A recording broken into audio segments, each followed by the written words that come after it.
You know, I remember the days when you'd go to the arcade and they would have that message that would pop up on the screen that would say, "Don't do drugs."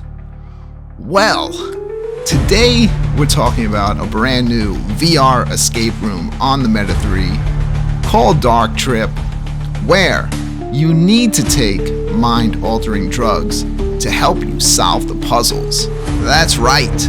Welcome to Darktrip, a trippy new VR escape room that plunges you into a world where reality bends and every corner hides a new horror. Set in a decaying laboratory in a small German town, you play as an investigator searching for a missing girl. But what you uncover is far more sinister than you can imagine. I love escape rooms, especially escape rooms in VR, and Darktrip has done a fantastic job of blending together a bunch of escape rooms seamlessly into one story that should take you around 2 hours to complete, depending on how good you are at escape rooms. However, the developers aren't done, and they are actively working on new content for the game. This is only Chapter 1 of Darktrip, and after playing through this chapter, I could say I am definitely looking forward to more. I really liked how when you would complete one room, you can kind of still look back and see the room that you just left. I also liked the adult content in the game. Like, this is not for kids. There's lots of bondage and sexual content in the game because the story covers the sick experiments conducted by the infamous Nazi doctor, Joseph Mengele, blending historical horror and psychological terror. Some of the things I noticed about the game is each of the escape rooms are pretty much the same scale.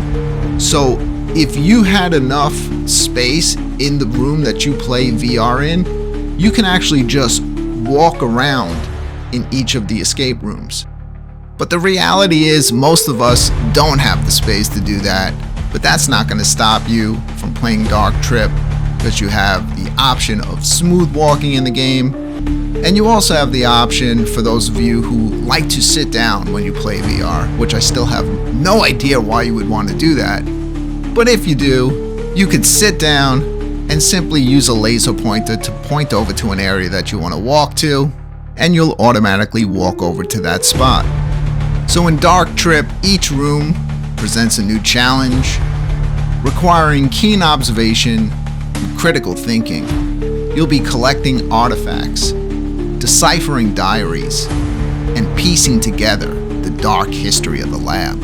And although the game has a very dark tone to it, if you're someone who's afraid to play a game like this because you think there's going to be jump scares, well, I can confirm there are no jump scares in Darktrip, although I would have loved some. But hey, we still have episodes 2 and 3 to look forward to, so maybe they can make that happen. As far as episode 1, it is currently sitting at a 4.3 rating on the Meta 3 store, so congratulations to the developers of Darktrip, and thank you so much for sending me out an early copy. I really enjoyed playing this game, and I hope my viewers also give Darktrip a shot.